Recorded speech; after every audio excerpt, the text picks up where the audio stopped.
So the Solomonic temple, the temple in the wilderness was the portable sanctuary that you saw pictures of yesterday, right? And that was the one in Exodus 25. Exodus 25, God told them to build the sanctuary. It was actually a portable Sinai. So they would set it up. They would set it up, and then they would be there as long as a pillar of cloud was there, a pillar of fire was there. They would stay there. Sometimes it was a month, couple of months. Sometimes it was a year.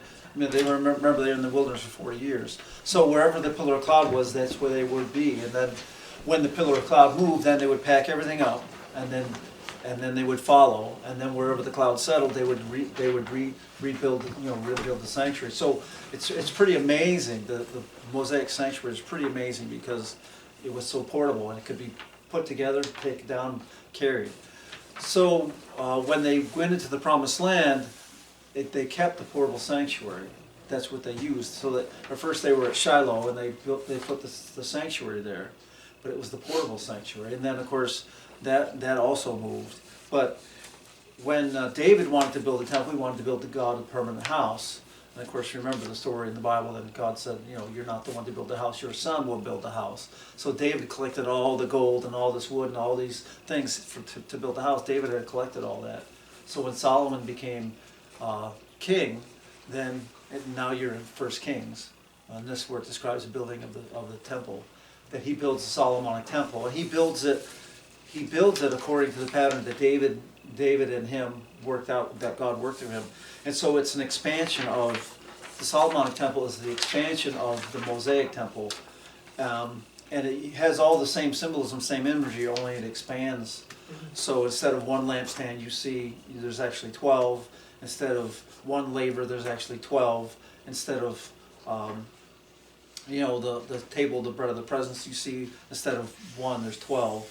So there's 12 if I show them where you are, they will see. Most of you are seeing 10, but so the idea is that the imagery of the sanctuary is carried out throughout the Solomonic temple, and that's why I was talking about the cleansing of the sanctuary. I'm trying to explain to people about the sanctuary and how it works, because the sanctuary is actually a picture of God's plan of salvation, and everything in the sanctuary is actually a symbol of Jesus. I mean, all these are different symbols of Jesus. And then they become symbols of his work for us, to cleanse us, to change us, so that we become living sanctuaries, temples. And that's why it's relevant today. Yes. Where most beliefs say, oh, that's just all Old Testament stuff. Right. Most people don't understand that the whole plan of salvation is in the sanctuary, and they just think, well, that's Old Testament stuff.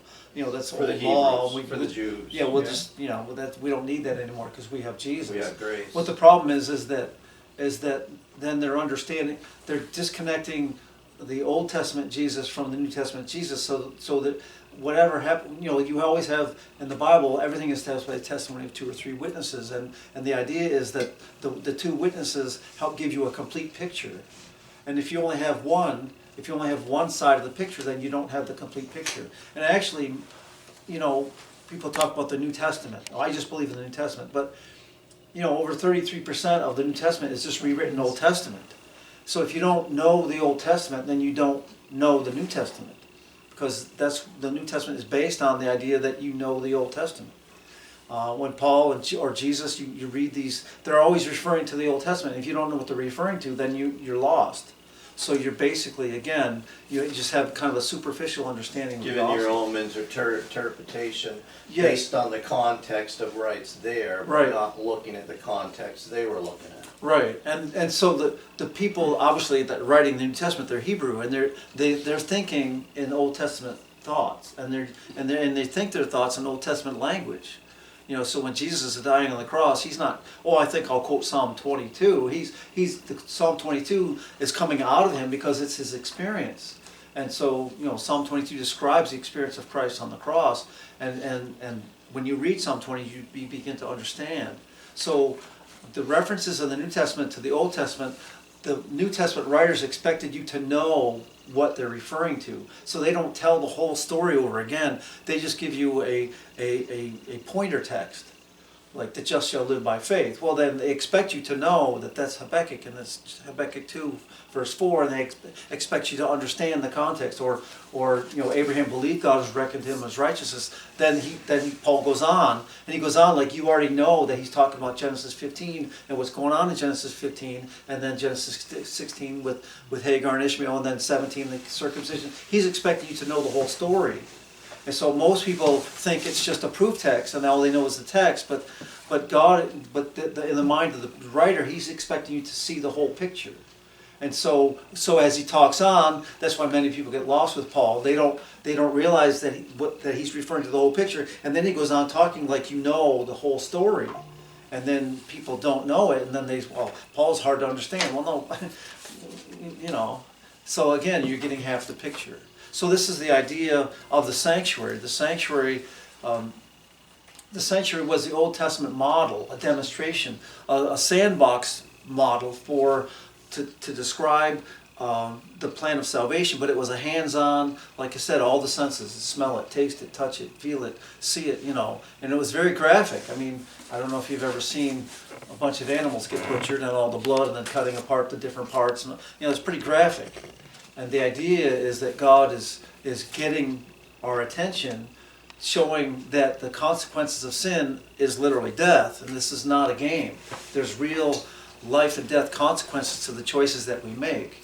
And many times it isn't until we get older that we realize that some of the choices that we make have dire consequences. And then, of course, then we get older, we try to warn our children, and our children say, yeah, I know. And then, of course, then they eventually learn too that choices that they make have huge consequences. So this was what God has always been trying to get us to realize, is that the choices you make, that's what he told Adam and Eve, the choices you make have huge consequences. So the sanctuary is a living model, a demonstration. And the priests yearly went through the yearly liturgy, and every year the year liturgy described the whole plan of salvation from beginning to the end. And then next year they would go through the whole thing from the year to the end.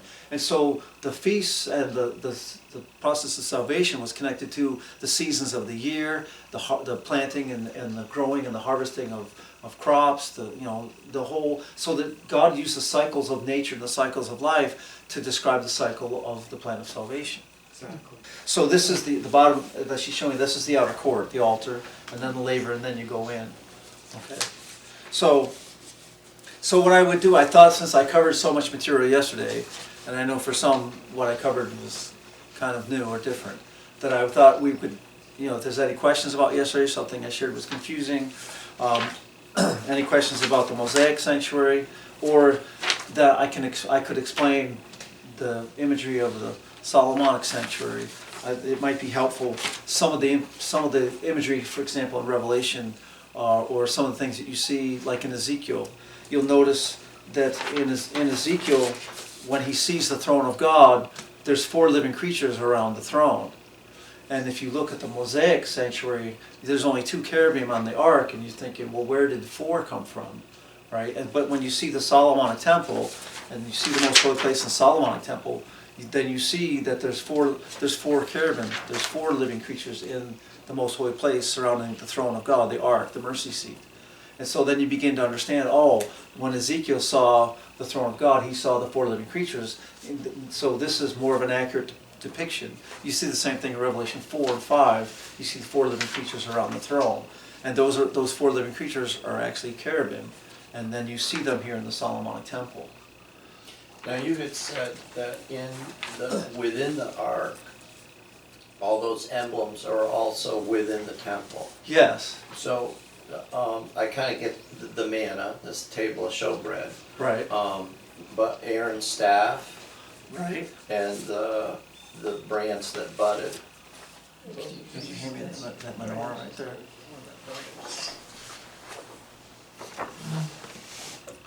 Yeah. Thank you. So in the Ark of the Covenant is the menorah. There's Aaron's staff. This is Aaron's staff, right? And then, of course, in the outer court, the 2 pillars here, Joachim and Boaz, these are lampstands. There are also olive trees. There's olive oil in there, and there's also pomegranate trees, because there's pomegranates certain number of pomegranates. So these are literally trees, or they're lampstands.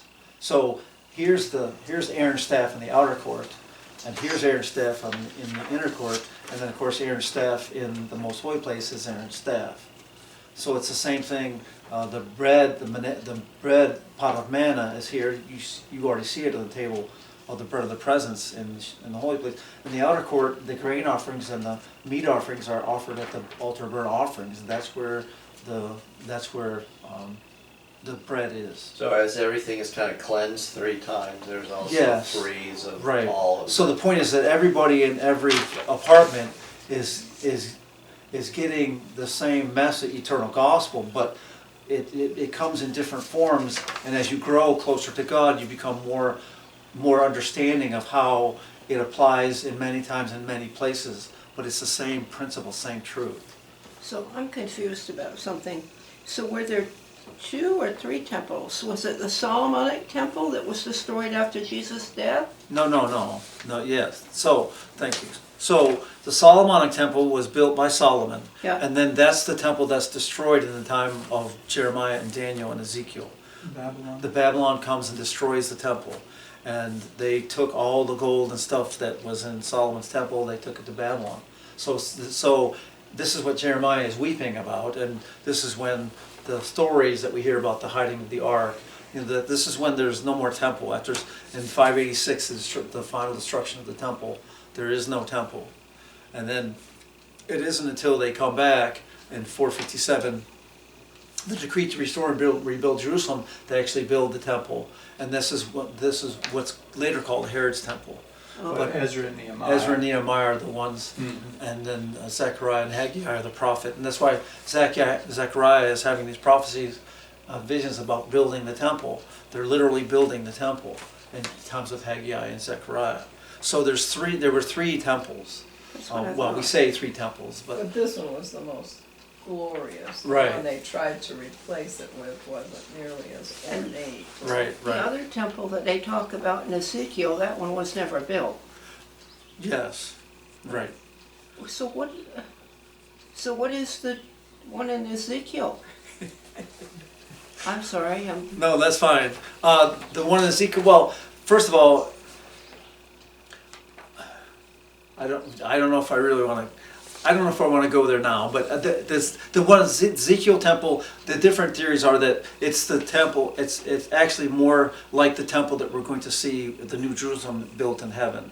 It's more like that model. that's what I was. But I, of course, the Bible says there's no temple in heaven because the Lamb and God are the temple. But it's a symbol of that.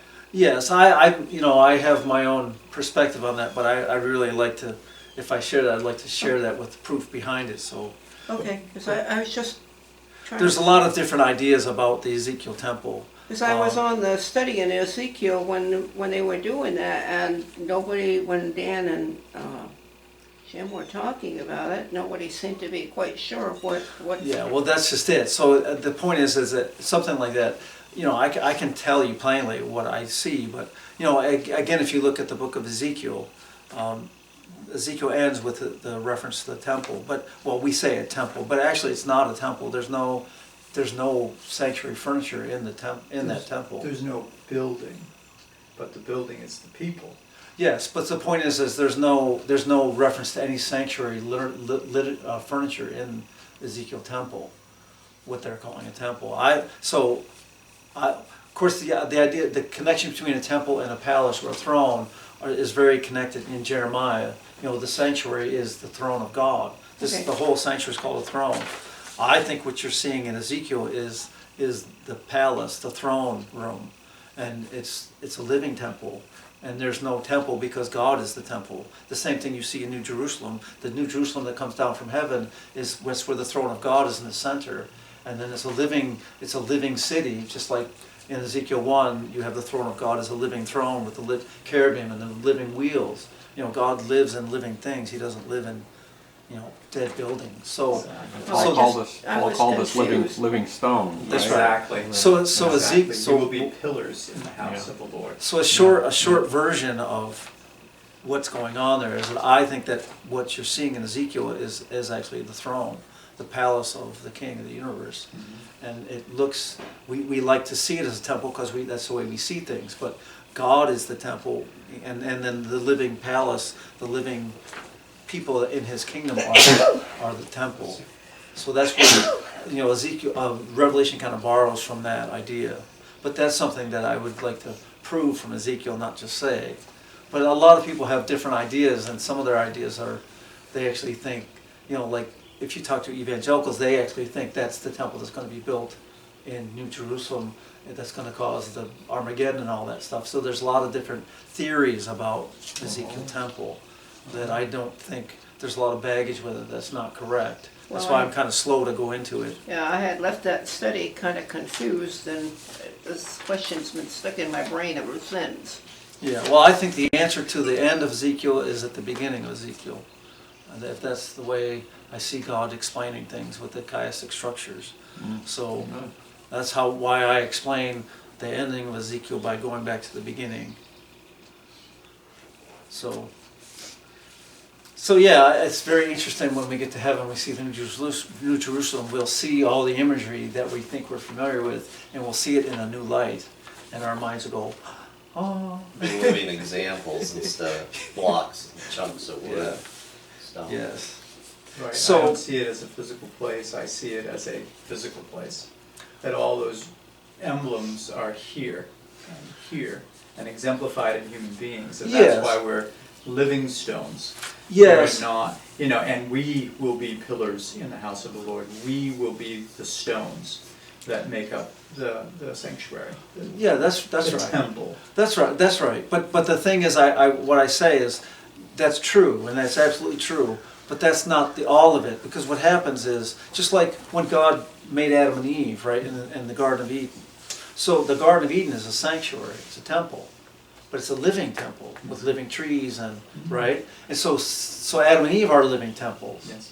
So the point is that they are able to see who they are by looking at the world around them. Yes. So there is a physical space and a physical temple in the Garden of Eden, and then Adam and Eve are those living temples. And so the point is, when we get to heaven, I'm a living temple, you're a living temple, but then together we're a living temple. But then out there's also a living temple, and then we'll see that even out there's a living temple, and we'll realize that all things are connected, and that all creation is actually a temple in which God dwells, and all creation is a living temple. And so we'll start looking at the universes and go visiting other stars, and we'll realize, oh, this is a living temple. And then we're just going, and it's just going to keep on going. Like a right? fractal. It's all Yeah. part of who God is. Yes. And so what happens, and this is why I say it that way, because again, we get a grain of truth and we grab onto it.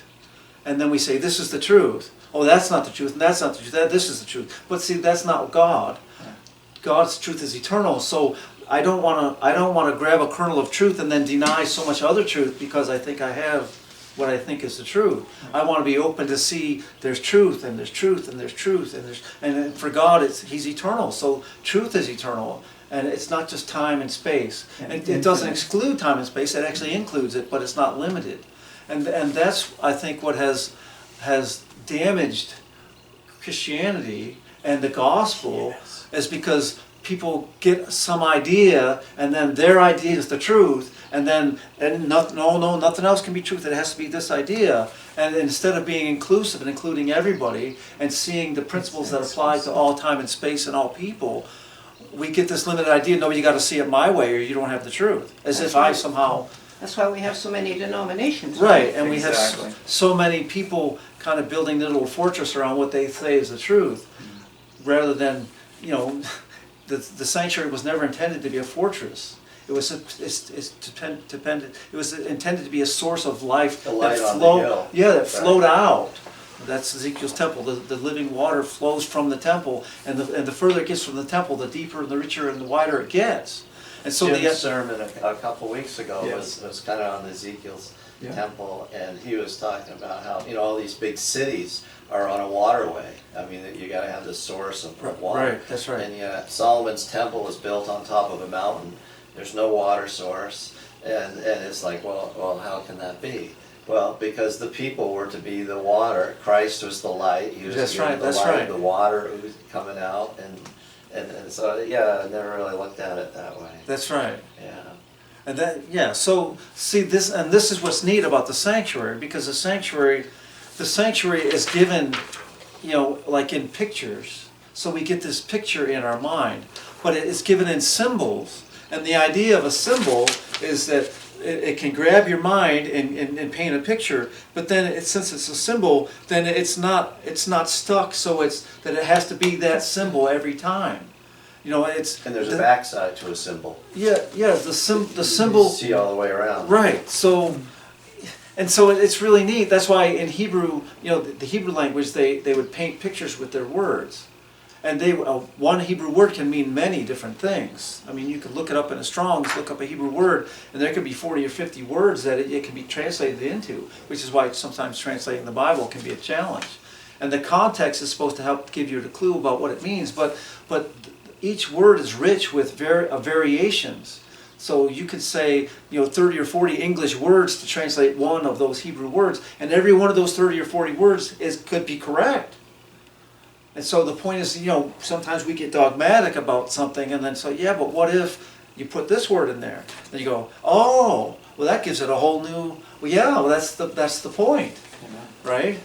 And so so that's why the sanctuary is so rich and so beautiful, and all the symbolism is in here. Like, for example, some people ask questions, well, how come angels have 2 wings, and then sometimes the Bible says they have 4 wings, and then sometimes they have 6 wings?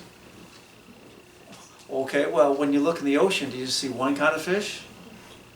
Or do you see different kind of fishes? When God creates a fish, does he create just one fish, and every fish has to look like this fish?